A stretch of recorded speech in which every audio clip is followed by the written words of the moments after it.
All right, I'm here with my wife, Liv. You're probably going to be seeing a lot of us over the next 2 weeks because what was meant to be a nice, relaxing weekend, going to a friend's wedding and then running a seminar, has turned into absolute chaos.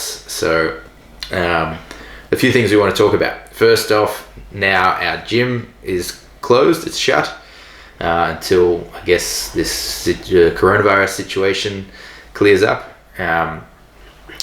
We are in isolation. We're in 14-day isolation. I have a new instructional that's just been released, and also Gordon Ryan's been trying to stir me up, so we'll be talking about most of those things. Okay, first off, the gym closing. So Australia's a little bit behind the rest of the world, the states in the coronavirus situation, especially behind Europe and the USA as well. But it's pretty clear we're on the same trajectory as everyone else. So I've been following it very closely, and what we really want to avoid, as everyone knows, is you don't want to get that. You don't want to overwhelm the hospitals and have people who end up dying that would have survived the virus otherwise, if they had a chance to have proper medical care. So the government's starting to implement restrictions and a whole bunch of things. One of those is what's put us in isolation now, which I think is, obviously I personally think at the moment the more the better, just to be safe. I have no idea how it's going to play out here in Australia, but I'd rather personally be on the safer side in terms of when it comes to people's lives. And that's where you get this dilemma for the gym owners. Obviously, from a business point of view, it's a terrible idea to shut everything down. You lose a lot of money because you're still paying rent, potentially still paying staff, and obviously you want to support your staff who are also going to go out of a job, which is probably one of our biggest dilemmas. We do have a lot of employees at the gym, from amazing coaches and obviously admin staff, managers to cleaners, and it's not just us that's out of jobs, it's pretty much everyone else. So that's been a really hard decision for us to make. Yeah, so what it really comes down to, what I think pushed the decision over the edge for us was, it's pretty clear what our objective is, and the government's doing these measures to try to reduce that spike. And what they haven't done, I think probably unfortunately, is they haven't banned gyms yet. So there's plenty of gyms still open in Melbourne and Victoria, and they haven't banned schools. But the reason they haven't, they haven't banned schools is not because they think it wouldn't help, but actually they think they don't want to take people out of work. They think that by banning schools, it might kind of take nurses and so on away from being able to do their, being able to do their, would have to look after the children, their work. So from all indications they've said, if that, it's a bit different to looking at banning a gym, which in the end, I love jiu-jitsu, but it is a recreational activity. It's a non-essential activity. Obviously, I think if the government knew what jiu-jitsu was, I think they would agree that it goes 100% against what they're trying to do here. And I think by staying open at the moment, it does certainly push things the other way. I mean, I know I read a case where a Zumba class, I think it had 101 members, and 99 members of that Zumba class got infected. And I can't imagine what a gym that, of jiu-jitsu, it can't really get worse than that. Pretty much nearly 100% infection rate. And we don't even know who's been exposed to what. Some people might not even know who they've been exposed to. And, we all have, not everyone, but most people have parents or grandparents or anyone that they might care for.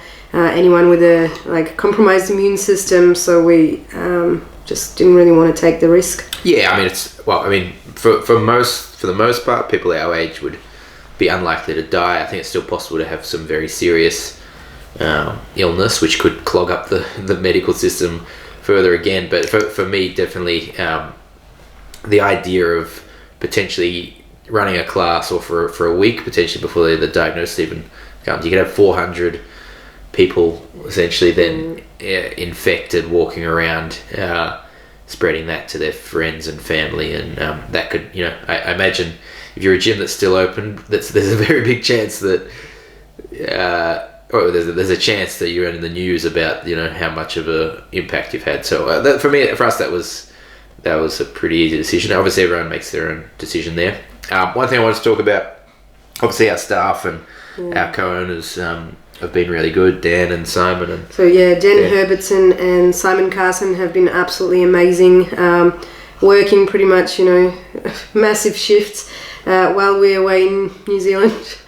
Yeah, it's all kind of gone away. Well, Simon was away in Africa, who's the other main business owner, and we're in New Zealand, and then Dan's been there kind of working around the clock as well. No doubt Simon's been very busy and coordinating all the other stuff as well. Dan Howard has been working massive hours.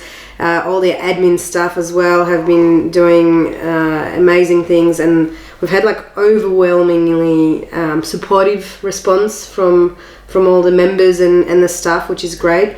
And especially Dan and Simon and Thiago and us are doing the best we can to keep people in jobs basically, and give them things to do, and hopefully keep paying them.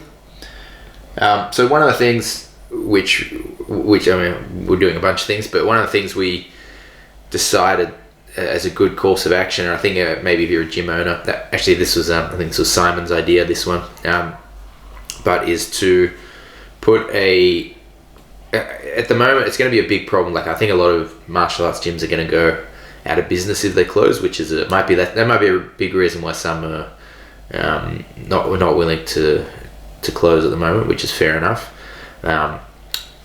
Is we gave people the option to do a 50% membership, so they pay 50% of what they would normally pay now, and then once it's all over and the gyms reopen, they can pay 50% for the same amount of time that it's been shut for. So what that allows us to do, and there's been a pretty good, obviously not everyone, but a pretty good uptake from that. Can I just say that wasn't our first option? We suspended everyone's memberships. Yeah, of course. Yeah. So we put everyone on suspension at that. Yeah, like that. They have to opt in to go onto a 50%. Yeah. So they can choose to go 50%. And then that gives us some, potentially if it drags on longer than we would really like, then we still have, I think thankfully we're in a pretty good position to get through this. But if it drags on a lot longer than we expect, at least then we've still got something to keep us afloat until we can reopen again, and then obviously get it all running again. So that might be a good idea for someone who's thinking about what's coming, because I think if your gym hasn't shut now, I think it's coming very soon, very, very soon. So yeah, if you think it's going to happen in a week, I kind of think why not now and prevent the chance of further infection. That was a big consideration. All right, so we had that was the first major news, and then we had a seminar in Auckland on Sunday, which was yesterday. Actually, while we're in New Zealand, they announced that anyone coming from anywhere else in the world to New Zealand would have to self-quarantine for 14 days. So we'd just beaten that. We arrived in New Zealand on the Thursday, and they must have announced that on the Friday or the Saturday or something. And then unfortunately we're on the seminar on the Sunday, so it's yesterday.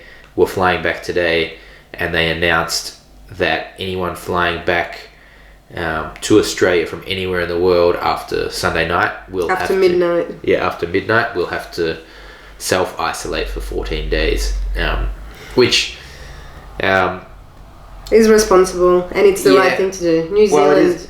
It is. I definitely agree. I'm happy the government's doing a lot of things to help with this. For us in particular, our situation, we're actually coming from New Zealand, which has 1/5 of the cases that Australia does, per capita. So you actually got less chance of having it than just being in the general population of Australia. So it actually, to me, makes no sense. Should be everyone else being quarantined and not us, but because of that.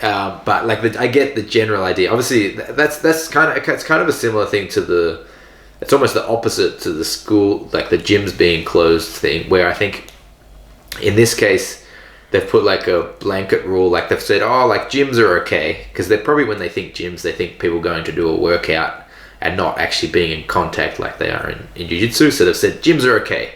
But in actual fact, I still think, when you logically think about jiu-jitsu, is a very bad idea at the moment. At the same time, I think if they say traveling from anywhere in the world is bad, because generally outside in the world has got a lot more cases than Australia, but New Zealand's actually not, and it's so we're kind of we're stuck there. But anyway, now we've got 14 days of isolation. So that brings us to our next thing. We're going to be trying to bring you. We don't have mats in the house. We're getting them delivered here tomorrow. It's a very small house. It's got 2 bedrooms and a very small area, but we're going to be... He's my only training partner, so I will probably die. I'll make sure I don't lose a single round. He's serious too.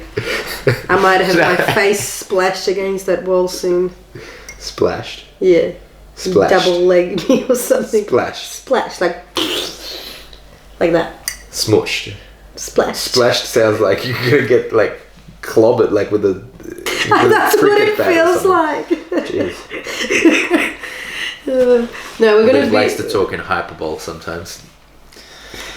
All right. We're going to drill a bit, and we're going to also film some of these vlogs. So we do regular videos, and we can do techniques. a comparison day 1 to day 14 when we're batshit crazy and fat. Yeah, we're going to get fat, but we're going to try and train as much as we can. We're going to have mats on the ground. We're going to show you stuff you can do if you don't have mats. I'm hoping to really up my online stuff. I have some a different approach that I want to take to online learning to what you've seen so far. I'm going to start trying to... you might find out more about that pretty soon. So keep tuned. You'll be seeing a lot of us in the near future.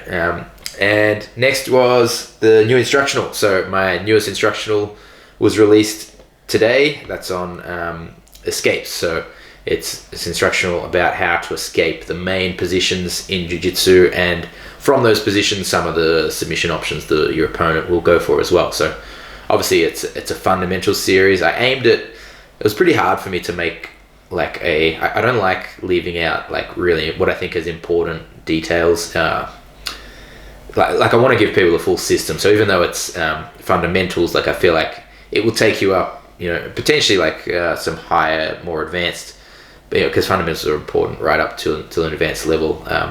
Hopefully, even if you're advanced, you get a considerable amount out of it. But it's hopefully aimed in a way, because I think my previous instructionals have often been maybe a little bit too much sometimes for someone who's new. As in, like, there's overwhelming with information. I tried to kind of really emphasize what I think is the most important parts of each of the escapes that I show. I think it's really good. Like, even I get a lot out of it still. I'll go to a position and go, yeah, I know this, I've done this plenty of times, and I will still get new details out of it as a black belt. So I think it's really, really worth checking it out. Yeah. And okay, and then lastly, Gordon Ryan. So when I announced the escapes instructional, he's made a post. It was kind of out of the blue, actually. I was not expecting it at all. He made a post of him like passing my guard or something, and then saying like one person passed and submitted, the other one failed to escape, which I think was it clearly was when we looked at the comments was a dig at me releasing the escapes instructional, and then kind of looking at how he's, people are like, why are you writing this? That's very strange. He kind of came out that he feels like I guess actually there was kind of his main reason was he feels like I'm copying. I think was it him or John? I don't know. No. I think it was, obviously it was Gordon's post. I don't know where it's coming from, but it feels like are you copying John or? Well, it couldn't be Gordon because he doesn't have an escape. So Gordon and Gary Gary has a submission escapes instructional, and John Danaher has a pin escapes instructional.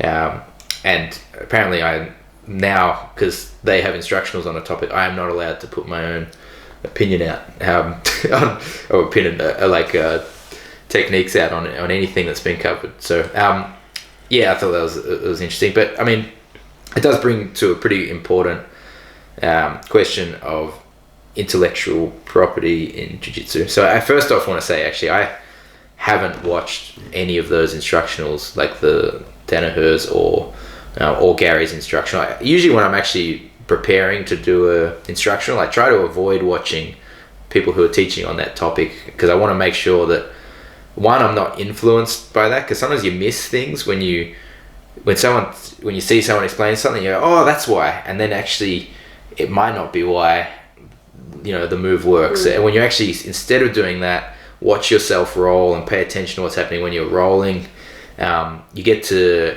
kind of work it out yourself through there. So that's usually my approach. But that's it. Of course, I'm influenced by everyone. Everyone I've seen in my jiu-jitsu. I don't think for my escapes I've been influenced by either of those two, because I haven't watched their instructional. But no, there's no new moves in jiu-jitsu. I think the idea of intellectual property in jiu-jitsu is ridiculous. You can't own a technique. I literally have no, obviously, like I like to play 50-50, but Ryan Hall was doing that beforehand for his heel hooks, and I would have no problem with someone working that outside Senkaku position that I like to use, and developing or making their own instructional around that. I mean, I do think there should be some, I feel like it should be kind of like academia, where you cite your sources, but you need to be adding something different to it. So you don't just, you wouldn't watch a video of someone doing a technique and then repeat it exactly the same and then put that online and say, look what I'm showing.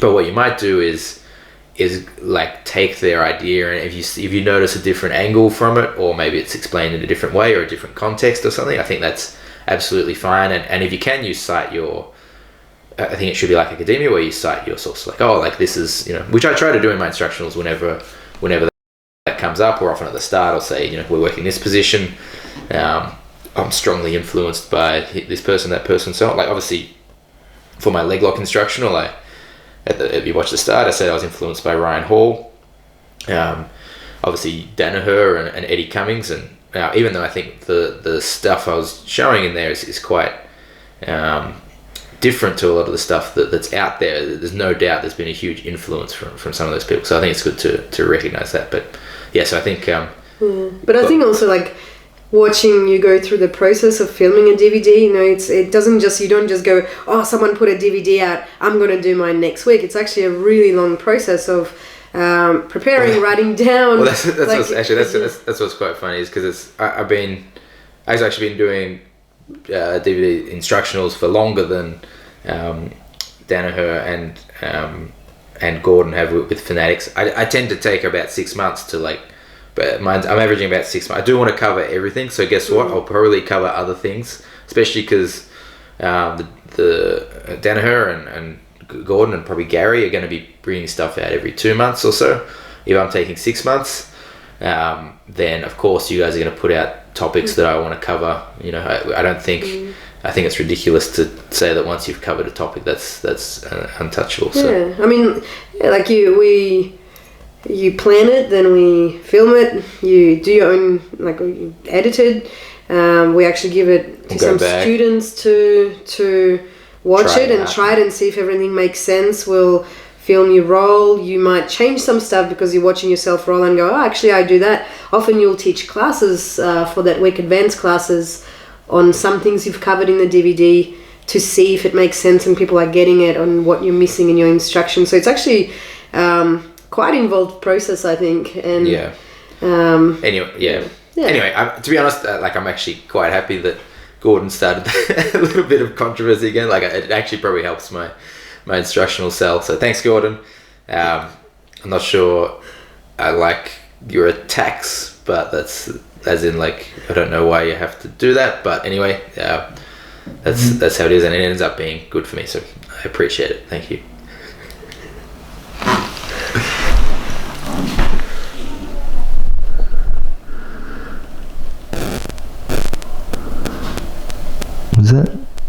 Oh my god. I hope you enjoy this video. So you can use the code Lachlan10 and save 10% on any of my instructionals through BJJ Fanatics, and you can use the code Lachlan to save 30% on the Grappler's Guide. If you use these links, it also helps me out.